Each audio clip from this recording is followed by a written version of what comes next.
Well, good afternoon.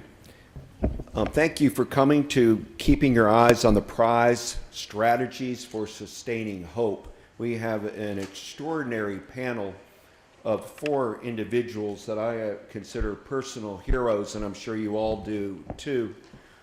Starting on my right, Representative John Lewis, who was elected to Congress in 1986. Representing Georgia's 5th District, he's a member of the House Ways and Means Committee and is the ranking Democrat on its Subcommittee on Oversight. Representative Lewis is our senior Chief Deputy Democratic Whip and is often referred to as the conscience of the United States Congress and a hero of the civil rights movement beyond anybody's, there are no superlatives that can express it. And I get to go down with the Congressman to Selma for the pilgrimage every year. I get down there every other year with him, and it's one of the great moments of my life because his heart is so large, and he truly is my one and only personal hero, so it's an honor to be here with Congressman Lewis. Reverend James Lawson, longtime activist, who served as a leading proponent of nonviolence during the civil rights movement, as a mentor to the students and leaders of the civil rights movement and organizations such as the Nashville Student Movement and Student Nonviolent Coordinating Committee.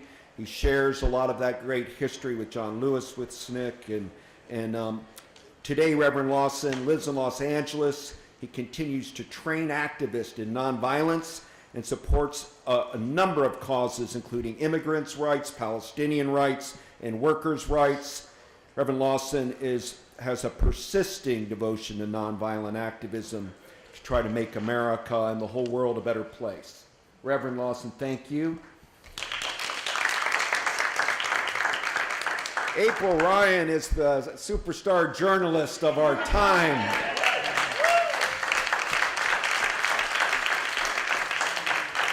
She has served as a White House correspondent since 1997 and is one of 3 African Americans to serve on the board of the White House Correspondents Association. April Ryan was named the Journalist of the Year in 2017 by the National Association of Black Journalists. She is the Bureau Chief of American Urban Radio Networks and serves as a political analyst and a colleague of mine at CNN. Her commitment to advocating for freedom of the press and keeping American politicians accountable reflects her devotion to her career and the American people. April, thank you for being here.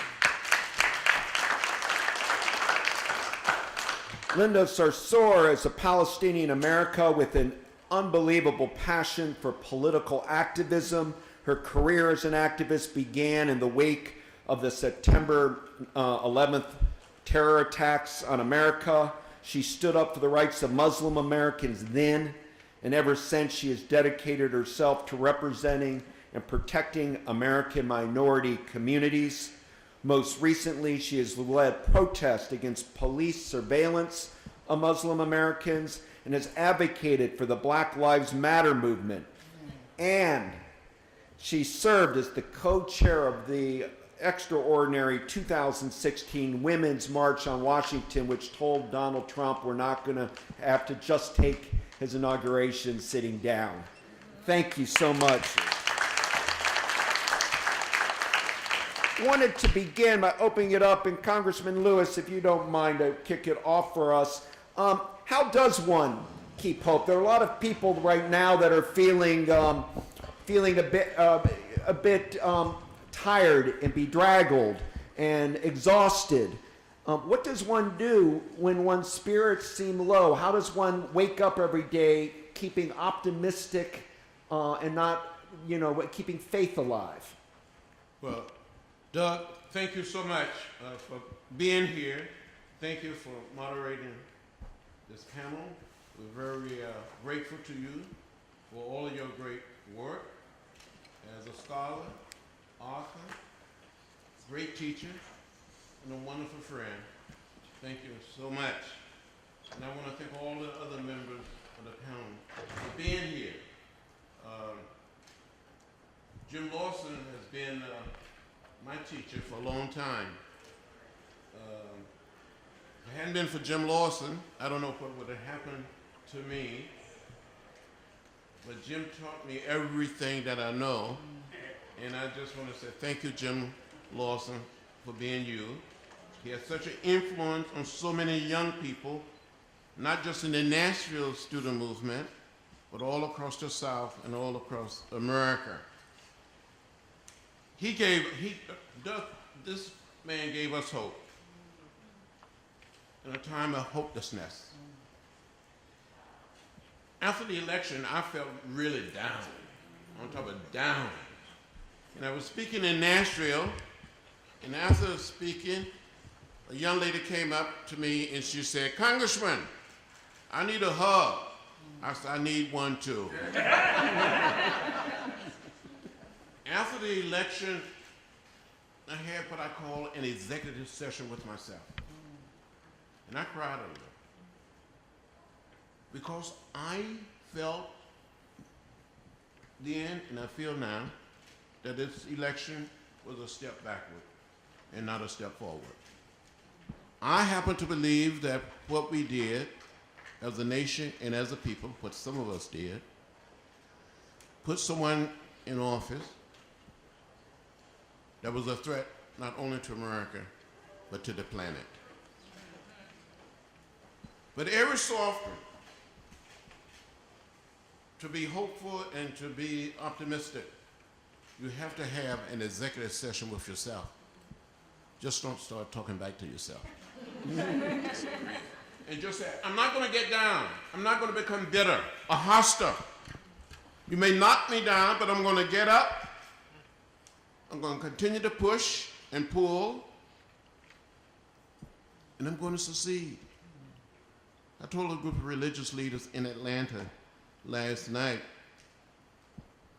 that when I was growing up, and I was asked about those signs that said white men, white women, colored women, white waiting, colored waiting, my folks said, that's the way it is. Don't get in the way, don't get in trouble. But Jim Lawson, Rosa Parks, and Martin Luther King Jr. inspired me to get in good trouble, necessary trouble. And now more than ever before, all of us need to get in good trouble, necessary trouble, and stand up and speak out. And as long as you're involved, as long as you're in motion, you cannot be down. You cannot lose that sense of hope. But organize, mobilize, and resist. When you see something that is not right, not fair, not just, you have a moral obligation to do something. That's what I try to do every single day. We cannot afford to be silent. Thank you, Dave. Thank you. Just to go down the line here, April, we watch you having to drill the White House press secretaries and try to get the truth out of people, and I don't know how you keep going day after day.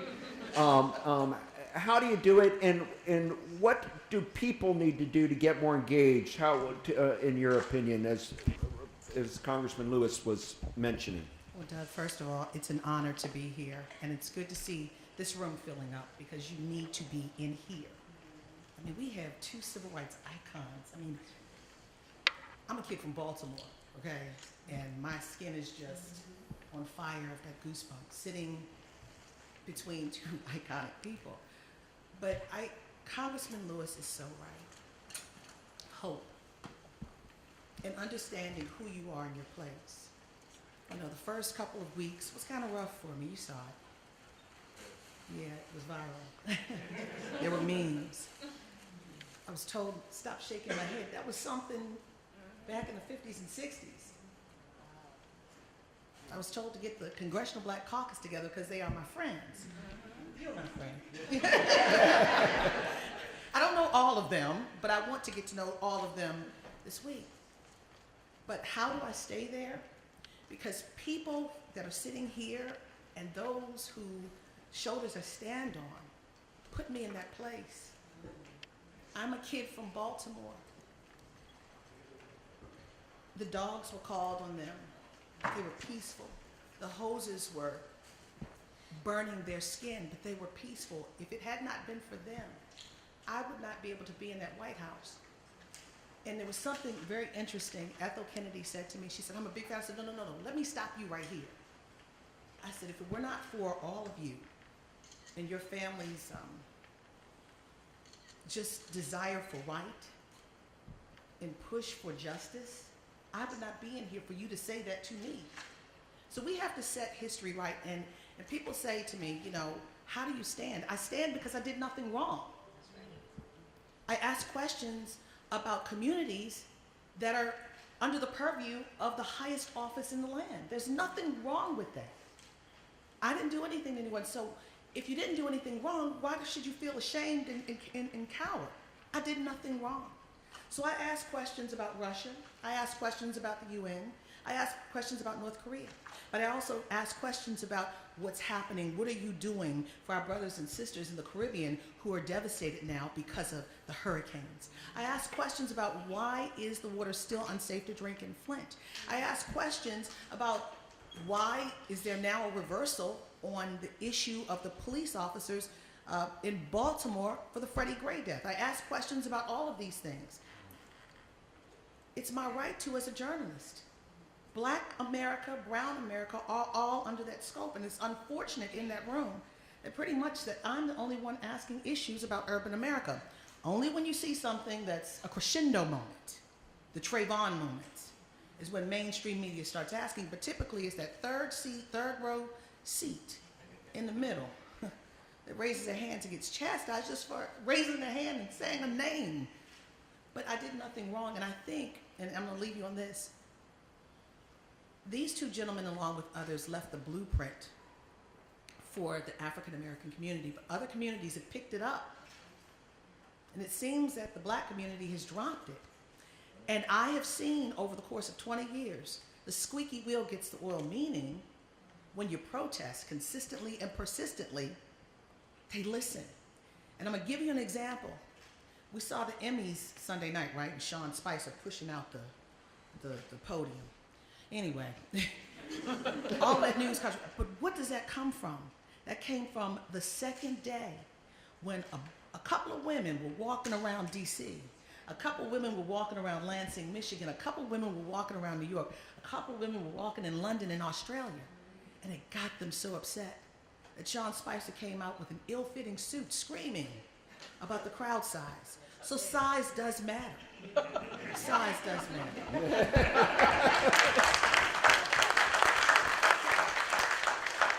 Reverend Lawson, what, as the great teacher, and as Congressman Lewis said, you were a teacher to the whole movement of, and continue to be on nonviolent protest.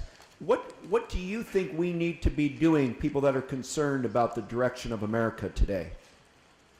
Well, I'm very pleased to be here. I should confess that I'm here primarily because Congressman John Lewis said I should come. And because I've stopped a lot of travel long distance for short events, for short time meetings from Los Angeles. But I'm very, very delighted to be here and to be in this group and to meet Linda and April especially. It's wonderful. And of course, my dear friend and colleague John Lewis, we began to come together in 1959. It's a long time ago. And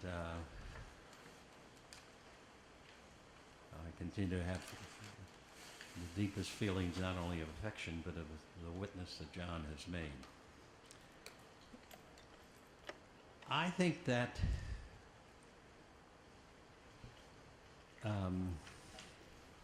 I continue to have hope and continue to struggle, continue to work because it seems to me that from a very early age, age 4 in fact, I came to understand that racism, and I've learned across the years to add to that sexism, and I've recognized in both racism and sexism the violence that has held those isms in place in the United States for too long.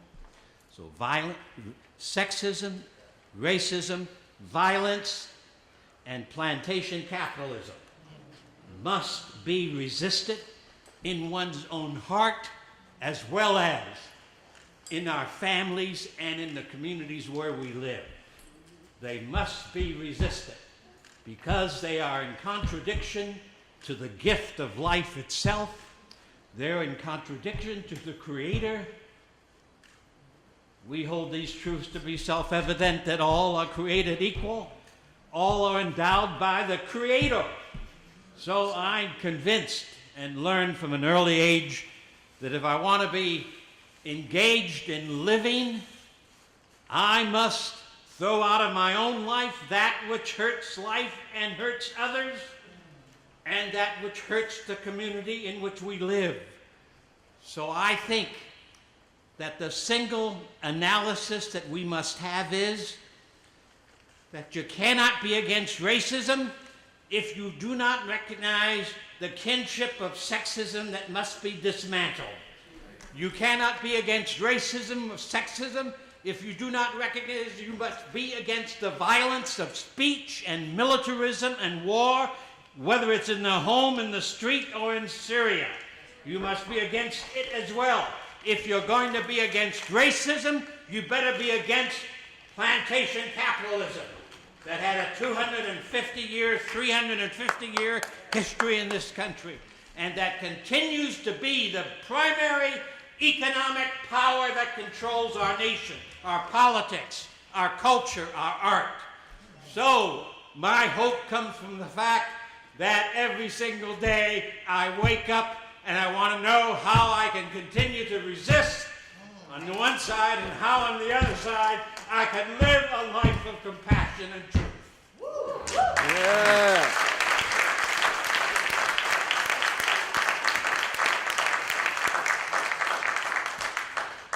Linda, I know you told me how honored you are to be here with Reverend Lawson and Congressman Lewis in April, but what does the words, I saw you almost with tears in your eyes while Reverend Lawson was speaking. What does what he said mean to you, and would you want to reflect on that a little bit?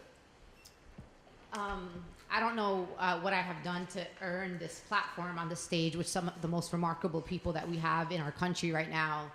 And when someone asks me about hope, I say, how can I not have hope when I have Congressman John Lewis on the stage? And I know when I see people like Congressman John Lewis and Reverend Lawson, I see the potential of our country. And if they can be here today and sit on the stage with me today, then I know 20, 40 years from now, there will be others just like them sitting here on the stage. And sitting on a stage with a proud, unapologetic black woman who sits in the middle in the third row and raises her hand every time and asks the questions that we all want answered gives me hope.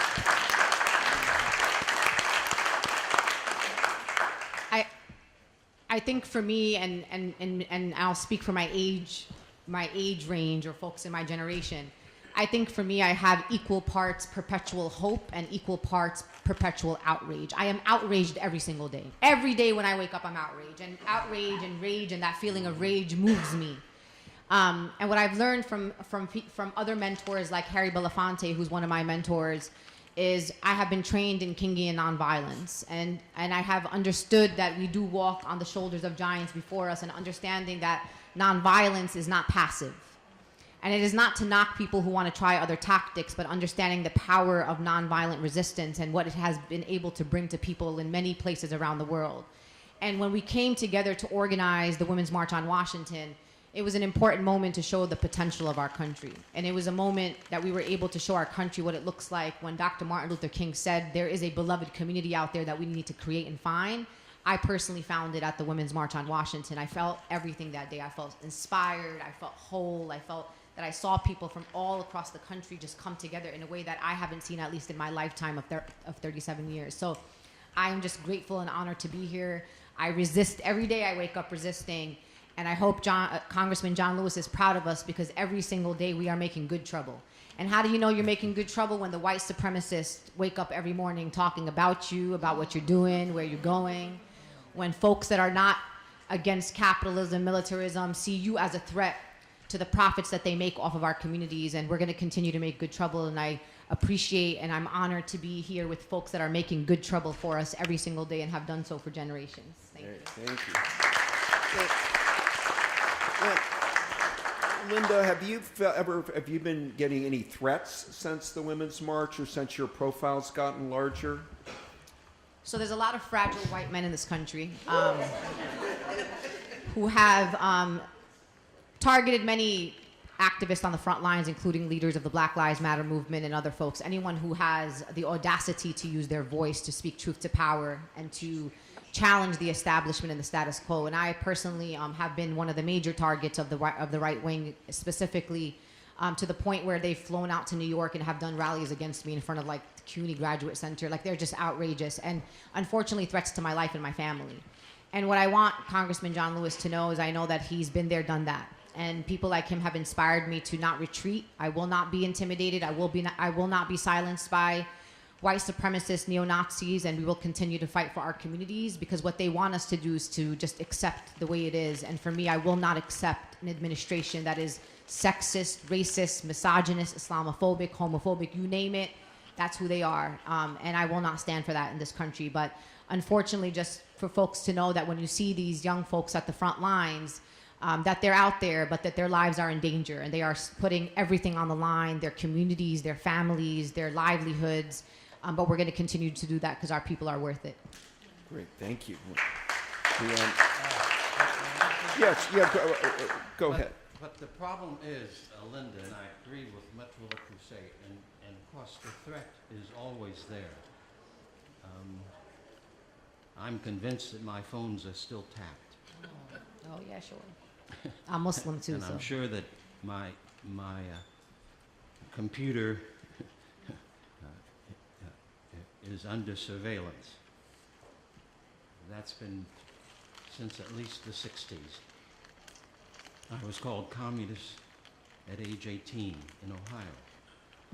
So threats are there because it's a part of the culture in which we live. But I think that movements cannot primarily be counter demonstrations. Movements must develop an analysis of the situation that can win the hearts and minds of a lot of other people who are also hurting and under threat. And then movements must have the capacity to develop a plan, a strategy, and recruit and prepare people in such a way that they carry out their strategy and their plan regardless of the enemies. Counter protests are a lot of fun, and they lift up our adrenaline, but they won't do the systematic work. And so I would refer everyone to the work that John Lewis and millions of us did in what I call, and John calls it that too, because I think I heard him first say it, the nonviolent struggle or the nonviolent movement of America, which I date from about 1953 as I teach today to 1973. We learned enough about inward philosophy of life that enabled us to then develop direct action, carrying our plan, carrying our work into the camp of the enemy. That's what the bus boycott was of 1955, 57. That's what the sit-in campaign was. That was what the boycott of the students in Claflin College, Orangeburg, South Carolina was about in 1959. That was what the 9 students at Little Rock who desegregated Central High School had to do. In other words, it has to have the thinking and the planning that is as creative as a great basketball team with a plan, or as the finest military strategy. There are more than 200 tactics or methods of nonviolent direct action. The march and different kinds of marches is only one. The movement that brings us here today used picket lines, sit-ins, wait-ins, church-ins, marches, silent marches, peaceful walks, strikes, boycotts of all kinds, and a whole series. And it wasn't that this happened one day. In the Nashville sit-in campaign, we had our first major demonstration, as I recall, February 13th. We were demonstrating once or twice every week, not every day, because that's a very hard thing for most of us to do voluntarily. But we had it planned so that we could do it every day until about the 1st of May. That's 6-8 weeks of solid demonstrations, plus an economic boycott of the downtown area, plus picket walks, plus a lot of sit-ins that were not in the main part of the demonstrations, on the peripheral of the demonstrations.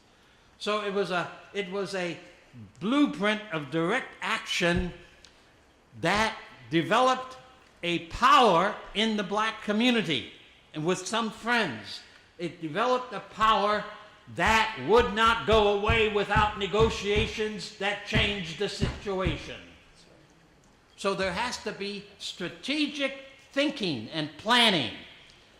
And what is most lacking in the United States today, across our nation, with all of the activists, is strategic, disciplined work week after week after week after week. Spontaneity, counter demonstrations to the white supremacists will not do it.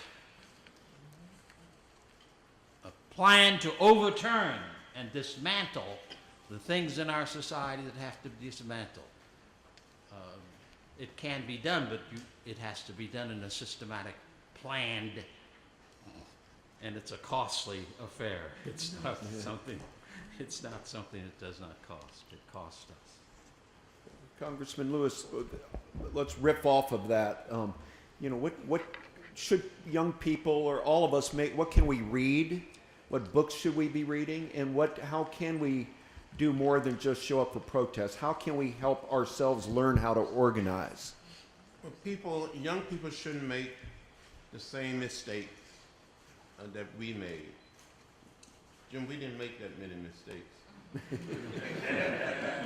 We did not. We really did not. We really did not know what we were doing, but because we thought about it and we tried to bring our best thinking to what we did make relatively few mistakes. Very few mistakes. Yeah, that's right. But you must become organized, disciplined.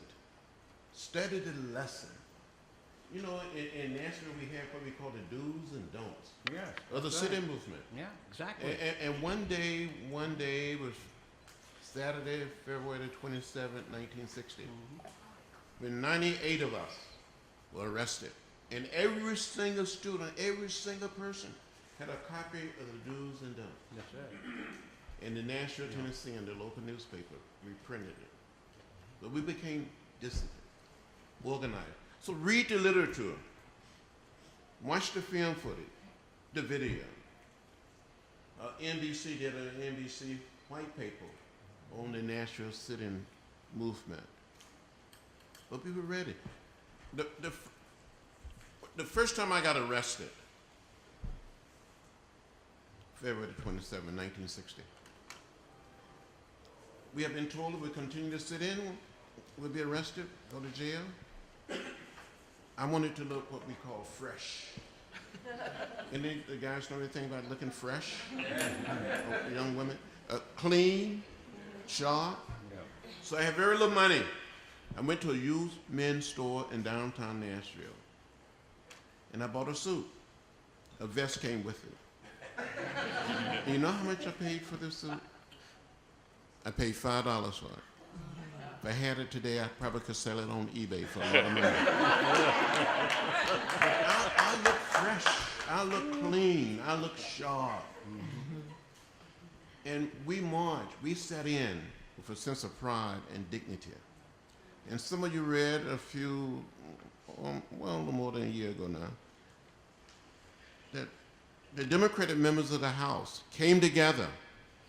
We wanted the Speaker to bring forth a comprehensive, not only immigration bill, but a bill to deal with gun violence. And some of my colleagues said, what should we do, John? Let's organize. Let's do our 1-minute speeches, our 5-minute speeches on the floor. And then when the word is given, we will have a sit-in in the well of the House. And we did it. Mm-hmm. And almost every single Democratic member came and participated except 1 or 2. And the majority of the Democratic members of the Senate came and joined us. Never in the history of this country that a group of members have taken seats in the well of the House, on the floor. My very last arrest was trying to get the Speaker to bring forth a comprehensive immigration reform bill. It doesn't make sense. It doesn't make sense in America for a group of people to be living in fear, especially our children, our young people. When the Pope came and spoke to a joint session of the Congress, he said, we all are immigrants. If we want to change it and make it possible for dreamers to become citizen or path to citizen, we have to do it. We have to make the Congress do it. And we can do it. When we marched in 1963 on Washington, more than 250,000 of us, President Kennedy was not for the march. He didn't like the idea of hundreds and thousands of people coming to Washington. But we came. And when the march was all over, he invited us down to the White House. He was beaming like a proud father. He kept saying, you did a good job, you did a good job. Yeah. And when he got to Dr. Martin Luther King Jr., he said, you did a good job, and you had a dream. Yeah. And the Civil Rights Bill was passed and signed into law by President Johnson. People couldn't register to vote simply because of the color of their skin. My own mother and father and grandparents could not register to vote. My teachers were asked to pass a so-called literacy test. People were asked to count the number of bubbles on a bar of soap, the number of jelly beans in a jar. But we changed that all across the South. And even today, there are people trying to make it harder and more difficult for people to participate in the democratic process. Next year is an election year. And we just got to organize. And many young people, and especially young women and minorities, got to get out there and run for office and get elected. You got to do it. You must do it. I've said from time to time, Jim, that the vote is precious. It's almost sacred. It's the most powerful, nonviolent instrument or tool that we have in a democratic society, and we got to use it. But John, Yes. also, however, John Lewis represents one of the finest illustrations of what an elected official can be in the United States. He came out of a people's movement that honed his character, disciplined his mind, and set his heart on course, which he continues to follow. We must have movements that will produce the new governors, the new presidents of this country. Trump is a product of the worst histories of this country. We should have anticipated such a man would be elected. George Wallace didn't make it. Strom Thurmond did not make it. Barry Goldwater did not make it. But we should be producing from the struggles of dismantling this stuff that is taking life away from millions of people all across our own country, not to talk of the world, so that we can put people in the Congress into the White House who, in fact, understand all the people of the United States and will represent all of us at the same time that they represent the notion that we human beings are endowed with the kind of life in which we can aspire and indeed govern ourselves with dignity. We do not have to have mean corporations or plantation owners. We do not have to have kings and queens. We ordinary people have the capacity and life in ourselves so that we need that kind of society, not the society that's rooted in plantation capitalism, greed, and the rest of it. So movements must produce the people who in the year 2090 will be demonstrating through the electoral offices the direction our nation and our peoples can go. We must break the back of the old oppressions. The only thing I would add, I think today we're too quiet. Yeah. We're just too, Yeah. I won't say the word, we're just too darn quiet. You're just too quiet. We're taking it.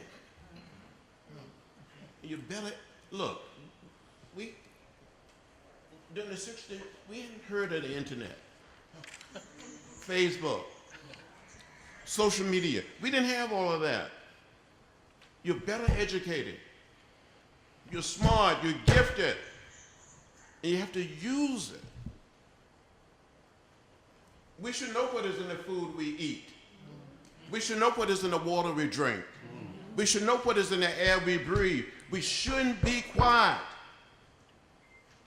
All of us have a moral obligation to stand up, to speak up, and speak out. Organize yourself. And nonviolence only means that instead of adopting the cultural mores for governing our lives, we adopt what the gift of life itself teaches us from the inside. Now that's difficult to do in a culture that is as violent as our culture is. But in the United States, we have a Christianity that thinks oftentimes that all forms of violence are ethical. Well, Jesus never advocated any form of violence. And I've read the books and studied it for many, many years, 8 decades now, in fact. I meet my 89th birthday coming Friday.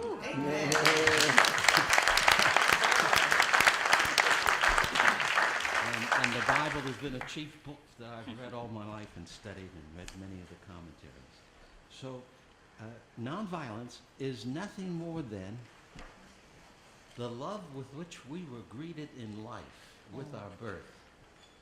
We see it as the creative force of the universe and the creative force inside ourselves, and we exploit that rather than the fist, rather than the sword, rather than the gun. I'm not going to pretend that I know and understand how the United States have come out this way in its very, very violent demeanors, in speech, in thought, in deeds, and actions. I don't know how. I have my own theories. I don't know how to do it, but I don't know how to explain that. But what I say is in contradiction to it is that the gift of life, the gift of freedom, the gift of equality, the gift of love and compassion, the gift of mind and brain and thought and possibilities of learning and discovery, those are the gifts we human beings must use if we want to change the situation in which we live. We must not follow Donald Trump. Let me get you in on this, April, because Congressman Lewis was talking about not being quiet, and you saw the round of applause you got when I announced your name a little bit ago. People have really been impressed by the way you've been able to stand in that kind of tense situation and ask tough questions. What questions right now would you want, if you could had a one-on-one with President Trump, what would you like to ask him? And secondly, what do you think, are you surprised that, or, I mean, do you think these protests help? Do you think that Oh my gosh. and help the public discourse? Yes, most definitely. I mean, I'm thinking about the civil rights movement. I'm thinking about Brown v. Board. I mean, we had a U.S. Supreme Court Justice, Thurgood Marshall, Brown v. Board. We haven't seen someone like that on the court since. You know, the question is, who is there who's that Thurgood Marshall? We don't have another Dr. King. You know, we have his lieutenants who continue to preach the word and teach us, but movements do change things. And just like I said, size matters. Washington pays attention to size. Am I correct, Congressman Lewis? Yes. Washington pays, I mean, you see the immigrants' rights groups. I mean, they're in full force. People listen. You see the women's rights groups. You see the LGBT community and their marches. And, you know, I think about Black Lives Matter. And, you know, people might say that I'm wrong. I mean, but I believe the Black Lives Matter, it takes young people really to spur movements. I mean, we saw in other countries, when they took their Facebook away, they went crazy and overthrew a government. Young people. These gentlemen were young when they marched for our rights to be here in this building. I mean, if it were not for them, we would be serving the meals in this room and across the way. You clap, because it's the truth. If it were not for them, we would not be living the middle class lifestyle that we are living in an open society. But I think, you know, I look at Black Lives Matter. They were demeaned. They were called all sorts of words. I'm gonna tell you something. Every life matters, but when you see Black people being killed, you have the video. It's not myth or conjecture. For decades, we've been talking about it amongst ourselves in the community, and white people heard the whispers. But then they saw the videos. You cannot deny that. And then from that grew this group of young, rash African Americans who said, and even my Muslim sister, people came in, they said, it's not right. So movement grew, but my question is, and I love Dr. Lawson talking about strategy and strategizing, but as I watched these young people go into the White House with President Obama and Valerie Jarrett, the one thing that was missing was leverage. And I said, I wish, when you talk about movement, and this is just being an African American, and I sometimes you have to leave your reporter hat alone, because I am the daughter of a Black man. I am the sister of a tall Black man. I have uncles, cousins, friends. I'm not married, boyfriends, you know. It's people that I'm concerned with, because it's a real situation. And I want to make sure that, you know, my brother, when he goes out to have a nice evening out, that he comes home safely. And I said, you know, the thing that I wish that they could do is talk to the wisdom that we are blessed to still have. I wish that they could talk to the wisdom and find out about the leveraging piece, how you had to strategize within a year for voting rights. Movements make a difference, but you got to follow up, and the problem is resources. Like Mr. Lawson said, resources are the issue. The money is not there. But I believe in just watching over the last 20 years, if people were consistent and persistent and continue to raise the issue and created a dis-ease and kept the dis-ease going, making people feel uncomfortable about what was going on, I believe things would change. Now, you asked me, how do I stand? My mother used to say to me, my late mother used to say to me, it's not what they call you, it's what you answer to. I don't answer to that stuff. That's right. I don't answer. Again, I stood on the shoulders of too many people to walk away. I mean, I'm a kid from Baltimore, and these gentlemen bled for me. They put their lives on the line for me, and so many countless others. And I mean, when I took the job, I'm just a reporter, but when you're in the job and you see that Black issues are on the radar and they're not talked about, I want to know what's going on in my community. I want to know what's happening as a person, but then as a reporter, I'm like, wait a minute, this is not being discussed. This is not being discussed in the above the fold in the New York Times. This is not being discussed in the A block of the nightly news. I'm like, why? We are taxpayers and we are people too. And you have a right to know what's going on in the highest office in the land for the man that you may or may not have elected, because he is your president, whether you like it or not. And what would I ask him? I just remembered it. First thing, Charlottesville. That's the first thing. I mean, it's changed. Since August has been a month. Since August to now, it's been a month. It's just changed all the questions I would ask him. I would primarily focus in on race, economics, and just and policing and education. There's a lot on the table. The African American community still in 2017, not the 50s and 60s, is still the community with the highest numbers of negatives in almost every category, be it prison population, be it graduation rates, be it health disparities, be it housing problems. We're the first ones foreclosed and preyed upon by the banks. And we still have the highest unemployment rate, and you guys were marching in '63 for that bounce paycheck for jobs and justice. So, and then they want to talk about the black male unemployment rate now when they go up against talking about, oh, we don't want the immigrants coming in. Now why are you talking about the black unemployment rate? So these are the issues. This community still is suffering. Yeah, we might drive our Benzes and have the red bottoms, but we are still suffering as a people. And those are the things I would ask. Very great, thank you. Linda, amplify any of what you've heard, but I wanted to help us understand the Black Lives Matters movement. What is it that, because the media kind of confuses people about it, but what should we know that you'd like us to know about the movement? I think what people see on the outside is they do see the protests, they see the shutting down of the highways, they see, the media's focus on the 3 or 4 individuals that may engage in some sort of violent act. But what they don't see is, number one, the majority, overwhelming majority of the Black Lives Matter movement has been a nonviolent, very powerful and impactful movement that has put issues impacting black and brown people at the forefront. No one can deny the conversations. And we've been knowing that black people in our country have been getting killed at the hands of law enforcement for a really long time. But they put it forward in a way where you cannot turn away without hearing the names and the stories and the videos that you're seeing coming out. And what I want to say is that there is strategy in the movement. And it's oftentimes the strategy is the part that you don't see, because you're not in the rooms, you're not in the church basements with us, you're not at the mosques. And we can look at many wins around the country that have been won at the hands of young people. When you look at the DA in a place like Chicago, in the Laquan McDonald case, young people organized and they voted out that DA. When you look at Angela Corey, the DA that was in the case of Trayvon Martin, there was, again, young people led by folks like the Dream Defenders that organized and voted and ensured that that district attorney would not have that place in office so she can learn her lesson next time.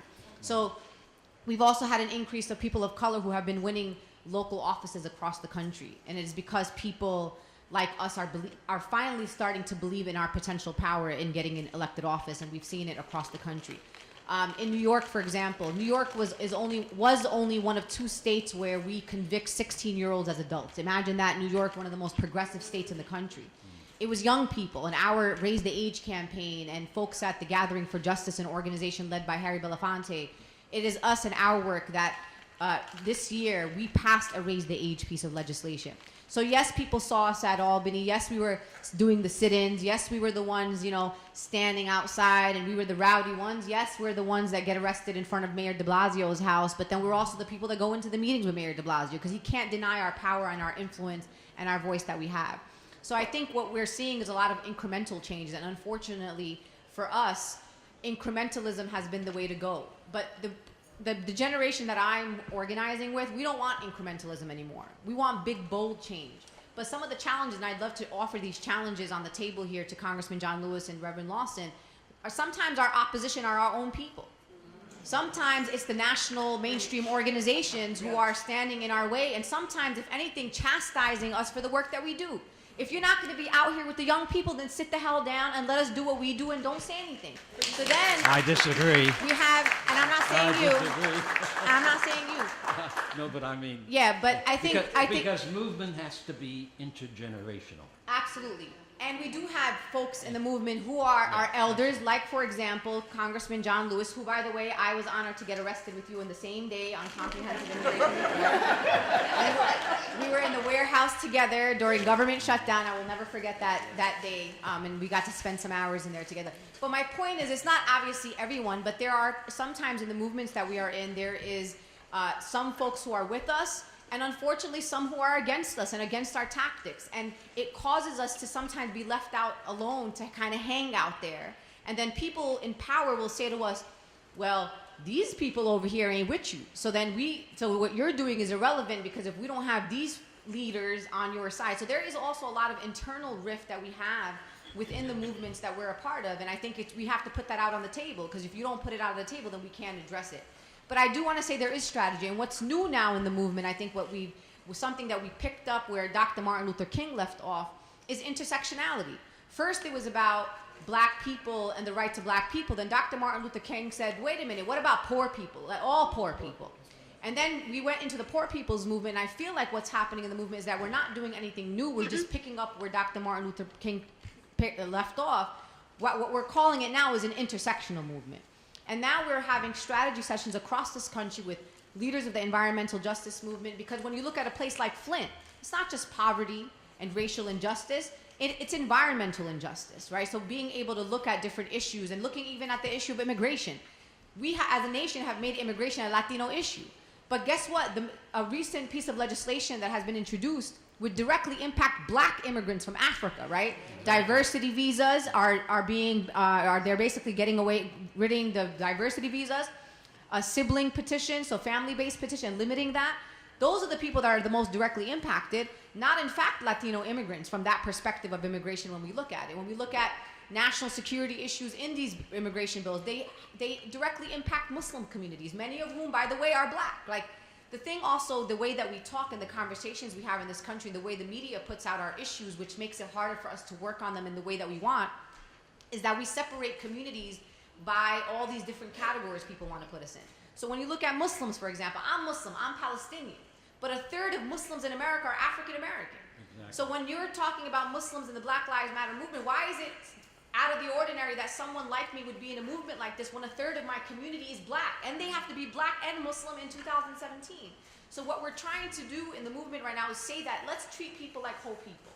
Let's not ask people to be like, okay, you're from Nigeria, so you're a black immigrant Muslim, so you got to find another place, and you only can show up as an immigrant in the immigrant rights movement, and you can be black in the Black Lives Matter movement. That's what we do to people. We ask people to give up parts of their identity. So I think that what the struggle for us right now is that the political environment that we are in right now requires a lot of rapid response, and it requires a lot of survival mode, right? So we can think about being strategic for the next 10 years, and we should be doing that at the same time. But we also got to figure out how to protect 800,000 young people who just got their DACA rescinded, right? That could be on deportation. We got to figure out how to help the families who's are being impacted by the Muslim ban. So you have husbands waiting for their wives to come here, but they can't come because some guy in the White House thinks that certain Muslims shouldn't come to this country. And right now we have a case in the Supreme Court. On October 10th, the Muslim ban case goes to the Supreme Court. Win or lose, this administration is going to basically tell us who's boss. What's going to happen on 10/10 when we take an issue under this administration to the Supreme Court, and they get to decide whether the Muslim ban is unconstitutional or not? What if the Supreme Court says, actually, it's cool? Guess what happens? We go from 7 banned countries to 17. We start banning people left and right. So I think that we're in a moment right now where there's a lot of pressure on countering the kind of violence, and I'm talking about state violence that's happening to our communities, but also thinking about the opportunity for us to imagine, right, and to envision what kind of world we want to live in. But we're also under attack. And the last thing that I'll say is the people who are at the front lines of the movements right now, and you all see them, are the most directly impacted. So they're not the people who are not the most directly impacted. It's black people, it's Muslim people, it's undocumented people. It is the most directly impacted people. So not only are they experiencing their own trauma of what they have to deal with for their families and their communities, then they have to figure out how to be on the front lines and try to protect other people. So there's a lot of grief and pain and even within violence against people, against each other in the movement, because we sometimes are so pained that we're putting it on our own people. So there's a lot of things that we have to address in the movement, and it's not perfect. I'll tell you that much, it's not. But I think it's always that messy. It's always it's messy. messy, very messy. I don't know any number of the people in the DREAM Act who are people I've trained over the last 10 years, 20 years at UCLA and in Los Angeles. And we did get the first black invisible immigrant people in as black interns a year ago, 2 years ago now. So you've given us, Linda, a very great view, a panoramic view. You've left out one of the very important things that Black Lives did. That is, they were able to come together well enough and create enough of a power base that they got a president of the United States to, with the Justice Department, develop a task force. That's right. 39 things that could eradicate this police violence. Absolutely. That's one of the most important things happen, because that's one of the things we have to make happen again and again. Forge the power that causes a president who did not want us to have a march in Washington in 1963 come around and say it was a good idea, cause a president who in 1963 said, I don't have the power now to do a civil rights bill of 1963, but because of our movement, he then introduced the civil rights bill. Caused another president, Lyndon Johnson, to tell Martin King in 1964, I don't have the power to create a voting rights bill. And Martin comes home and says, we're going to create a movement that will force the president to decide a bill for voting rights can be done, hence the Voting Rights Bill of 65. And you heard none of that when the 50th anniversary of the Voting Rights Bill was celebrated across the media. That a movement engendered the power That's right. to forge people who said that's not the way to do it, and then caused them to say, yes, you were right, we'll have to do this. Now that's power, and it can be engendered and done by any group of people who want to make it happen. And we've had the best illustrations of that power that I know of in the world in the United States. The women's movement struggled for 90 years to get voting rights. Then a handful of women in around 1910, 1913 decided we're going to organize the National Women's Political Party, and they went and decided to have major marches around the country. They picketed the White House and Woodrow Wilson, calling Woodrow Wilson a hypocrite. They burned his speeches in front of the White House in barrels. Over 600 of them were arrested. There was torture and hunger strikes in the workshop, in the work camp in Virginia. But in 10 years' time, the 19th Amendment was passed, giving voting rights to all women in the country. 10 years' time, after 90 years of never being able to do it. Racism prevented it. Their own sense of not having the power did it, but they did it. Read about Alice Paul and Lucy Burns in that instant there. A great example of people power. It is true that none of our movements have been perfect, but at this moment in the black community, we are still taking advantage of the opportunities that have been created out of the 50s and 60s.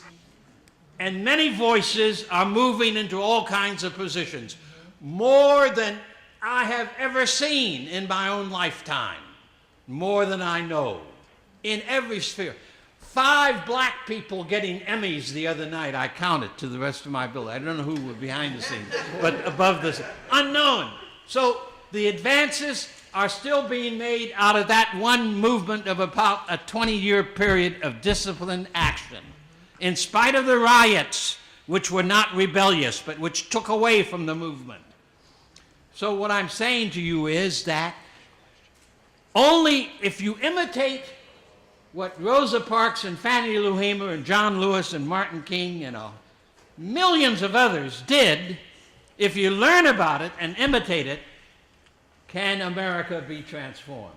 And in the 21st century, I believe that we must have mass movements of nonviolent direct action with such power that we've never seen before in human history. And if we have those movements and struggles and campaigns, then I will guarantee you the face of the United States will take another 100% change by the year 3000, by the year 2200, 2100. Congressman Lewis, we want the idea of people power, and let's just look at people power with the Dreamers coming up. What can Americans do to make sure the Dreamers get to stay? There's going to be a big fight coming up. How can we organize and strategize and bring in people to the movement that might otherwise, that are open-hearted people that want them to stay but maybe aren't so politically involved? But Doug, when we were planning the March on Washington in 1963, our chairman was a man by the name of A. Philip Randolph. Mr. Randolph was born in Jacksonville, Florida, moved to New York City, became a champion not just of civil rights, but labor rights and human rights. And he was there over and over again. Maybe our foremothers and our forefathers all came to this great land in different ships, but we're all in the same boat now. That's what A. Philip Randolph was saying. We met, and that is still true today. There are forces in America trying to divide us, but we all of us, most of us here are people of color, right here. In a very short time, the majority in this country is going to be people of color. Yep. And there's some people who are afraid. If we want to be on the right side of history, we need to see that our brown brothers and sisters are set on the path. We need to organize. And then we got arrested. And we both probably going to get arrested again. Because I'm prepared to protest, to do everything possible on the floor of the House, in the streets of Washington, on Capitol Hill, to see that we set the dreamers free. It's the right thing to do. That's right. And we must do it. And that's correct, and I support that 100%. And we must do it every place that we can do it. We cannot all do it. Some people cannot do what we did. I mean, as I moved around the South talking to people, met many people who said, "Well, I'll never be able to do that, but I'm glad you're doing it." Because everyone can't do the same thing, but everyone can quietly transform their own lives, that they will not buy the garbage in our society that hurts people, that they will cleanse themselves, and they can then be supportive of Black Lives Matters and other groups that get out there and try to organize and do it. All cannot be on the front line. Just as, what's the percentage of basketball players who become NBA people? So the same thing is true in politics, but each of us can in our own way. April is a gem because I've seen her on television too in the White House in the press conferences. And not many people have that kind of grit and power and intellectual weight and character to do that. But we have to have April Ryans everywhere in our world, in corporations, in political groups, and all of them. But at the same time, we have to recognize that many more of us cannot do her work. But we have to do our work where we are. There's a great book called Living the Black Experience. written maybe 5-10 years ago by Joe, the sociologist at Texas A&M, used to be, I'm not sure if he's still there, I don't and know. his team. Study of how black people have reacted as the desegregation has come about and as they've moved into various kinds of jobs across the country. Living experience. Jim Lawson. Joe, he's a well-known, can't think of his last name. He has done the book, April's going to see if she can find it online. Living Experience. That's a book you that go. talks about and shows how many different kinds of people across the country and many different pieces of work responded to the nano aggressions that black people feel almost every day in the United States. How many of us have had nano aggressive experiences? Joe Fagan. Joe Fagan. And I've met him. I had supper with him. Google is good. Yeah. Huh? Joe, yeah. Google is good. Yeah, that's right. Joe Fagan. Well, that's one example of a book that describes it. How many different people in their sociological study across the country respond. There are now good books on nonviolent struggle, which we never had in the 50s or 60s.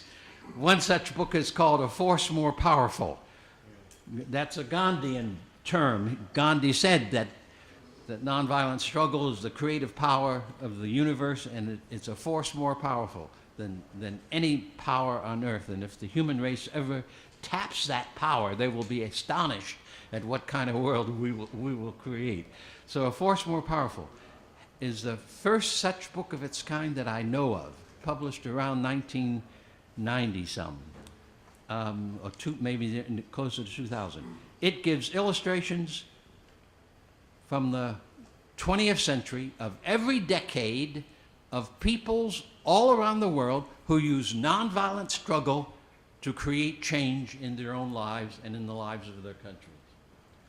Every decade, in Africa, in the United States, in Europe, in Asia, nonviolent struggles that have made a difference for us in the 21st century.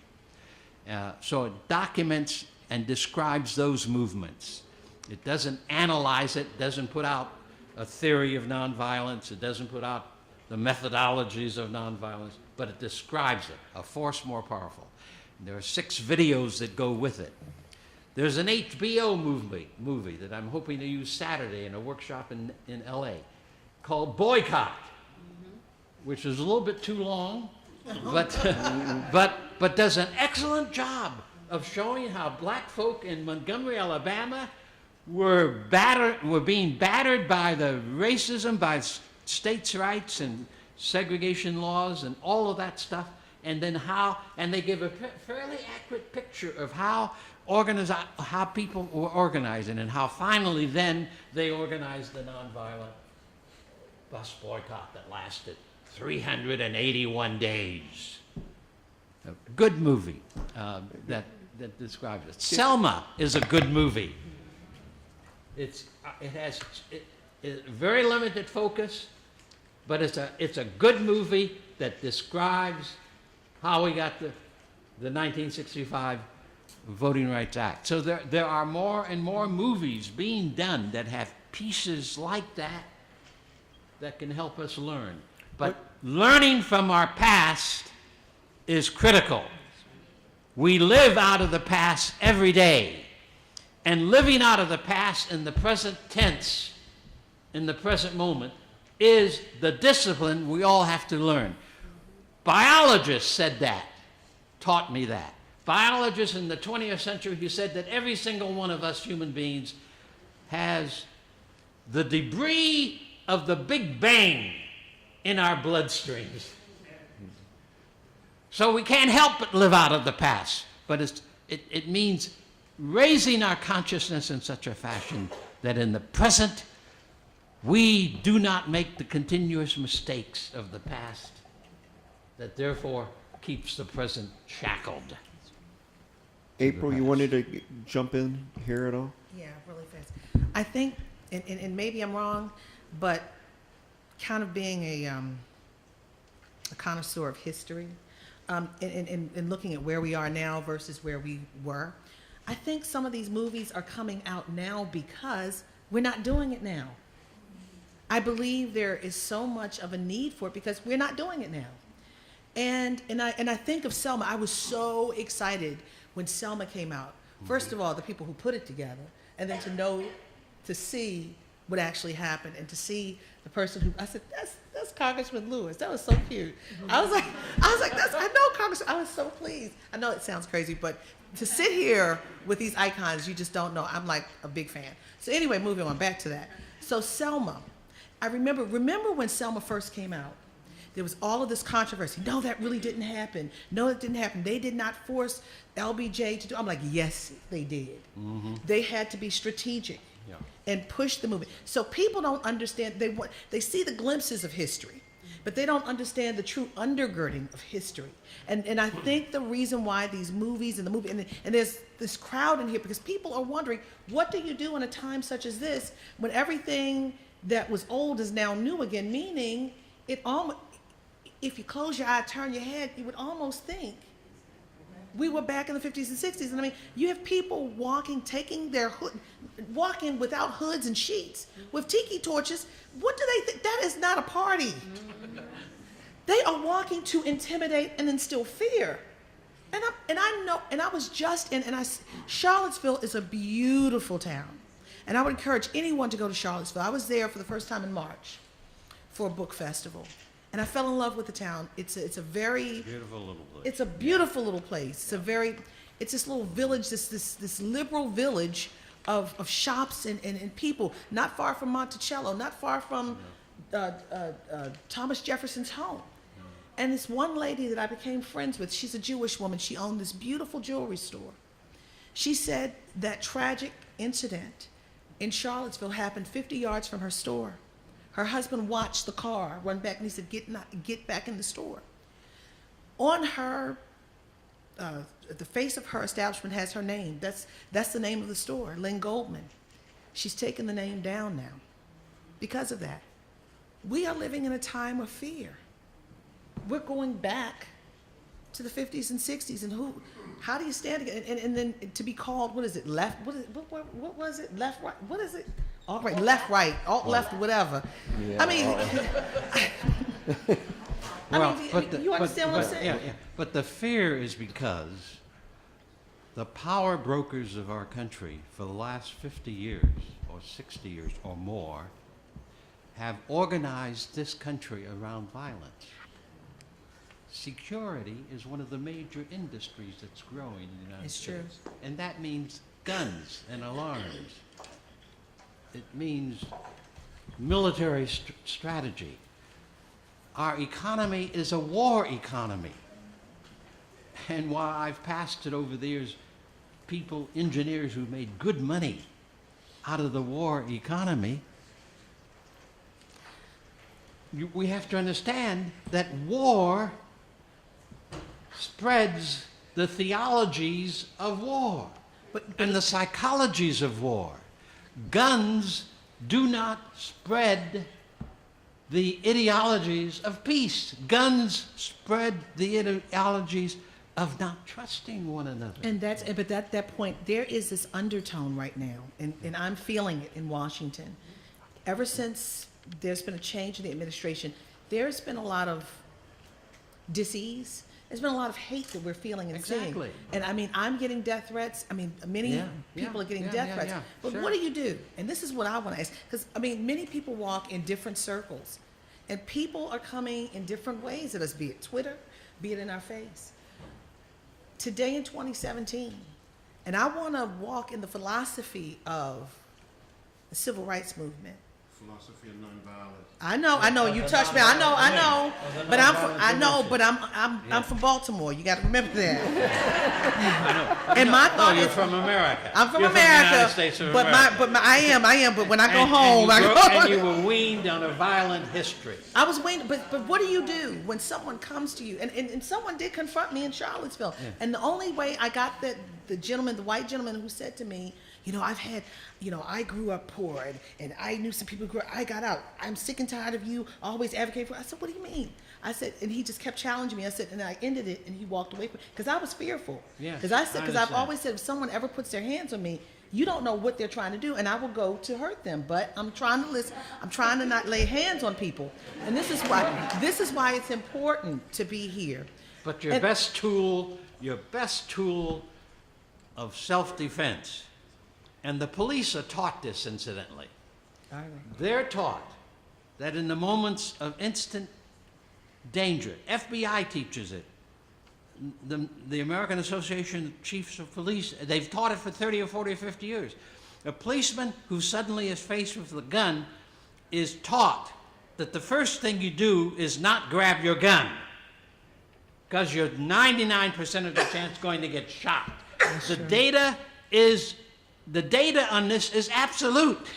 Well, I used Yeah. my mind in that Yeah, instance. that's right. So your character and your mind. Well, but let and me- staying cool. Well, I did, but I was Yeah, fearful. yeah. But what I said to him, and this is what made him back off, I Don't said, let sir, your fear govern. I said, sir, I understand. As he kept coming closer, and I'm like vertically challenged, and he was like 6 foot Yeah, something, yeah. and he kept coming Yeah, to yeah. me, and I said, sir, okay, I understand everything you're saying. Do you want to be black?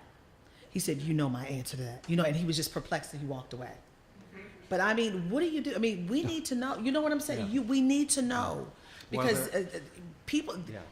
We are faced with things that we have Yeah. not been faced with in a long The time. nano-aggressions have always been around. I'm going to pivot They'll here continue to from be around. a moment, guys, just because we have some questions from the audience, and we want to make sure we get some of these in, and they're wonderful questions, truly. And Congressman Lewis, I'm going to give you this first one. How do you best have conversations with people from rural America that are mostly white about such issues as Black Lives Matter and racism? Well, I go back to some parts of rural America. I go back to rural Alabama. When I go back to Pike County, Alabama, 50 miles from Montgomery, where I grew up, and go into a store, a restaurant,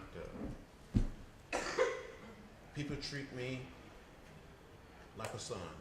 And it doesn't matter whether they're black or white. That's John Lewis. Get on a plane someplace, people think that I'm just one of these guys that came along who've been preaching the way of peace, the way of love, the philosophy and the discipline of nonviolence.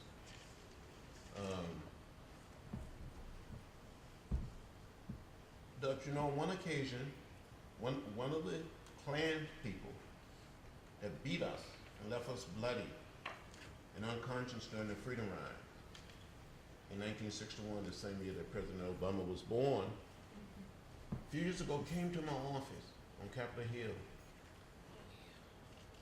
with his son. The gentleman was in his 70s, the son was in his 40s.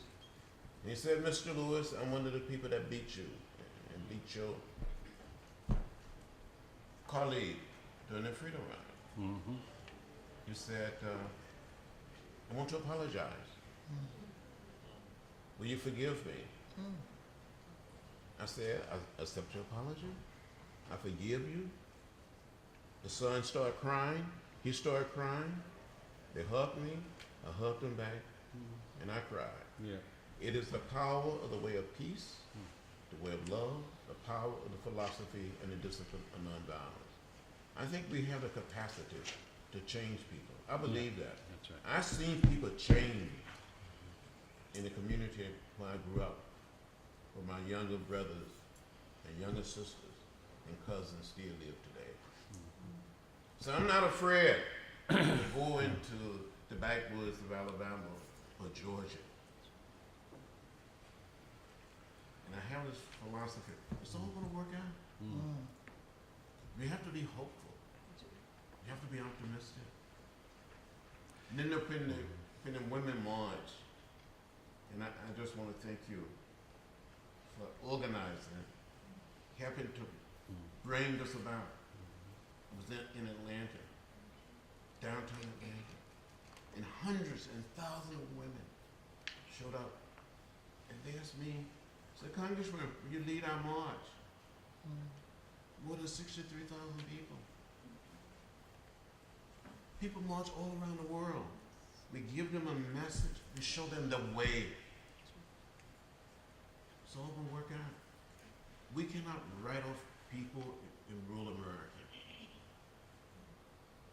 I think that's our mistake. Yes. It's a way of dividing us, Right. and has been for quite some time. And that's what yeah. some politicians want us to do. That's right. Mhm. To divide each other. We're all in the same boat. Right. We're all with people. We all bleed in line. Yes, we do. Our blood is red. Linda, And rural people depend on Medicare and Social Security like many of the rest of us do. Linda, this might be, this is directed to you, but how much weight should we really put on the value of social media activism?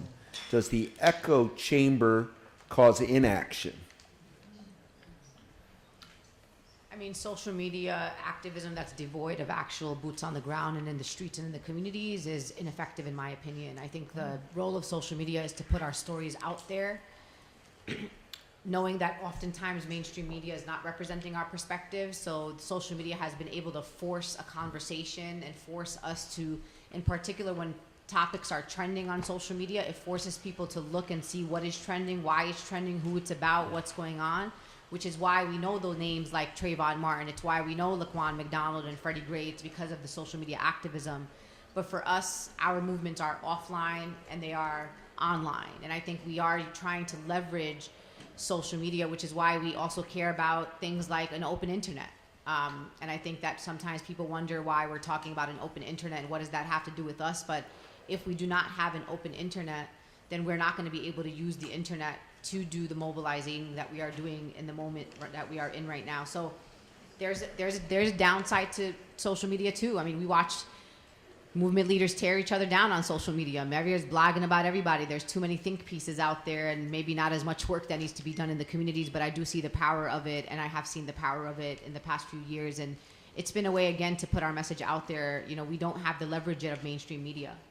And without social media, we may never have and may not have ever have been able to put the stories of how Muslim communities are being impacted, how Black communities are being impacted, the stories of dreamers. Like, these would never have gotten out if we didn't have access to Facebook and to Twitter and to these types of platforms. Great. Very quick question. Will there be another women's march, or is one being organized? So I won't divulge too much information. I was kidding. But we are doing, to Reverend Lawson's point, we are having a women's convention in Detroit, October 27th to the 29th. And we chose Detroit just to be strategic and to see the thoughtfulness of the movement. Is we wanted to take the folks and our money to Detroit, a city that represents a microcosm of all the issues happening that we're fighting against across the country, anywhere from gentrification to poverty to police brutality to issues around immigration, because Michigan is 100 miles from the border. So we were able to find a city that needs us, and we are going to Detroit with a fabulous host committee. And the reason why we're going to Detroit to bring thousands of women together is to have a strategic conversation and to come out with some instructions, and that will lead us into 2018. We have activists and organizers from every corner of this country. We haven't even put a program out. People don't even know what the hell we're talking about when we get there. I know, they don't know. But we already have over 1,500 people who have registered to come to Detroit, and they have no idea what's going to happen when we get there. But the idea in Detroit is to train people.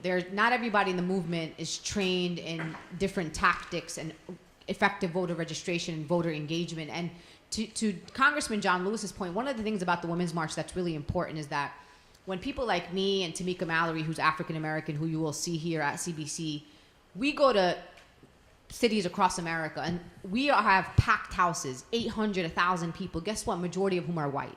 So this idea that we as women of color cannot inspire people outside of our communities is false. And when we do go to their communities, when we go to rural Alabama, or we go to places like the suburbs of Indiana, Indianapolis and areas, Nebraska, you name it, we've been there. And people are sitting, listening to us in our vision. People want to be a part of what we are doing. And what we saw in the Women's March is we watched marches happening in places that people didn't even know existed.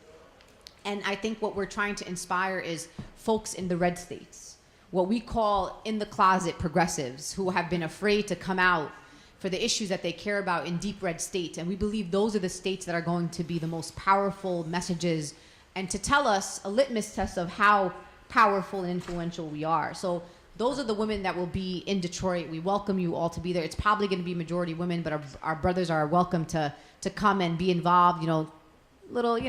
Step back a little bit, but you're welcome to be there. And we hope what happens is that people leave that convention with instructions. And we come to a lot of conferences, we get inspired, we hear the right speakers, but then we go home, no one tells us what to do. So we hope the Women's Convention does tell people what to do. And I'll end by saying that it's also another historic moment because the Women's Convention is happening in 2017. The last time we had a, quote, Women's Convention was in 1977 in Houston, Texas. So this is the 40th anniversary of a women's convention. And the reason, and people will say, well, there have been maybe other types of women's conferences, but they've all been issue-based. Reproductive rights, they've been kind of specific or led by a particular organization.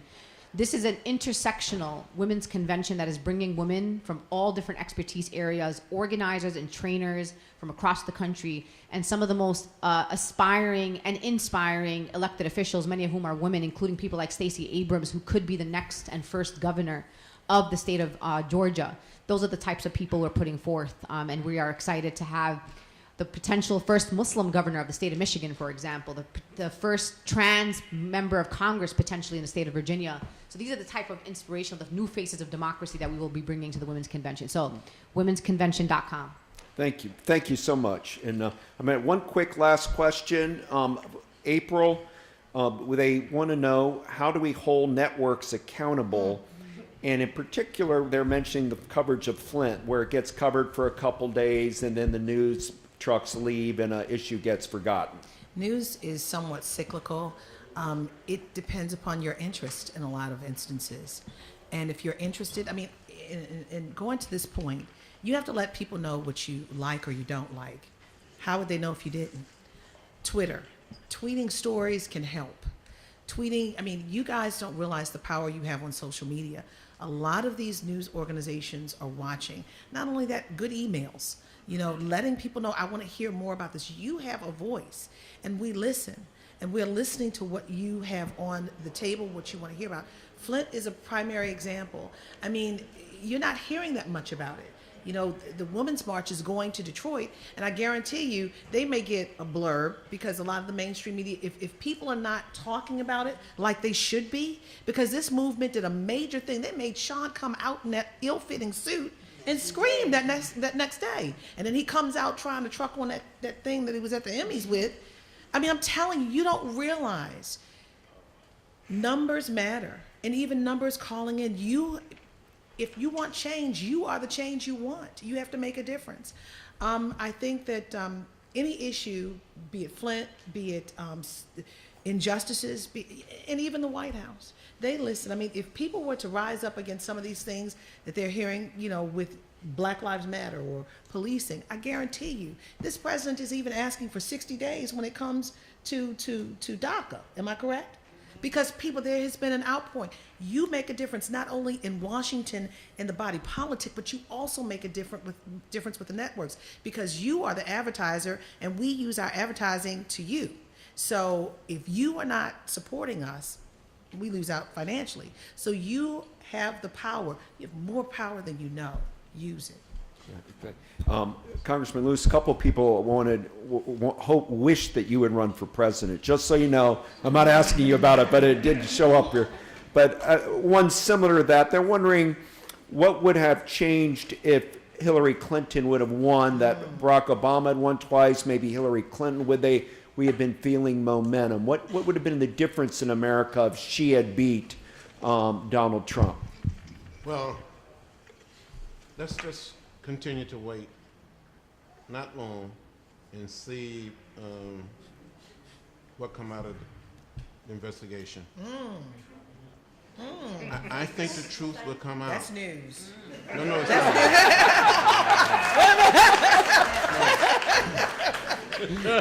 not. I truly believe the truth will come out. It's hard to be patient sometimes, but the truth will come out. That's all I want to say. Okay, that's fine. That's perfect. Our country would be a different country. It would be. Our people would be different, and the world community would be a little more hopeful and optimistic. Amen. Thank you. Go ahead, add. I mean, I'm not naive. Obviously, I would have preferred a Hillary Clinton over Donald Trump any day. I pretty much would prefer any damn person in this country over Donald Trump. But so the bar is pretty low. I think I'm trying to be optimistic here, and this is how I'm looking at things. And maybe I'm a person of faith, and I believe God sends us messages in different ways. And I feel like Donald Trump was a message to us all, and it has re-energized a base that we have been dreaming to energize for a really long time. And to be honest with you, if Hillary Clinton was the president right now, I don't think we would be seeing what we're seeing. I know obviously we wouldn't probably have to be worrying about DACA being rescinded and some of these policies that we're seeing. Or the Muslim ban. But there's a lot of things that we've been fighting for a long time that were happening under President Obama. I mean, President Obama or people that we can consider, quote, Democrats before us. So I feel like Hillary coming in, we wouldn't there would have been no women's march. There wouldn't been no kind of people out in the streets in the way that we are. And we have to remember, even if Hillary would have became the president, we would have had a still majority Republican Congress. So we would have still had the healthcare fights. We would have been still having some of these fights. The question is, would we have the mobilization against things like the healthcare repeal if there was a Hillary Clinton in office? So again, of course I prefer her. I'm a community that's, you know, a directly impacted community, but I just feel like we have to see this as a blessing in disguise. And we have to see this man as a motivator to re-energize a movement that has unfortunately been sleeping for a long time. There have been always activists around. There's been people organizing, and I'm not going to down folks that have been like working day in and day out. But in the way that we're seeing this now, we just haven't seen it before. So that's my optimism that Donald Trump has woken us up in a way that we should have been awoke a long time ago. Okay. But John, anything else? Well, I want to thank you, Doug, Yes. for playing the role that you played. You played it so well, and we really appreciate it. Thank you very much. Also, let's give Doug one. Thank you, guys. Thank you. I want to take also an opportunity to present to my friend, my teacher, one of the great scholars and leaders of our time when it comes to the philosophy and the discipline of nonviolence, the CBC Leadership Award All right. That's why you're really here. to Jim Lawson.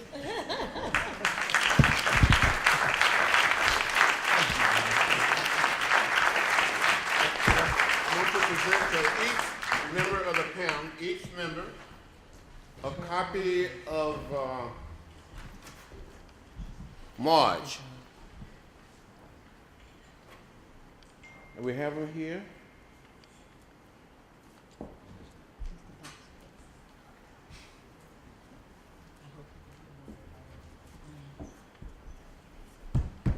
Mr. Lewis. Oh, that's nice to try. Oh, thank you, John, so much. Yeah, graphic books. Wonderful, thank you. Yeah. I only read two of them.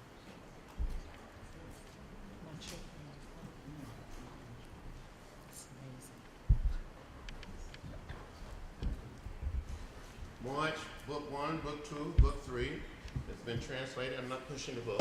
It's been translated in French, Spanish, and Italian. And for 7 days, it was on the bestseller list in Italy, Yes. and not just here in America. Yes. So, enjoy. Very good. Thank you all so I want to much. thank all. What an amazing panel of history and politics. Thank you all very much. Terrific.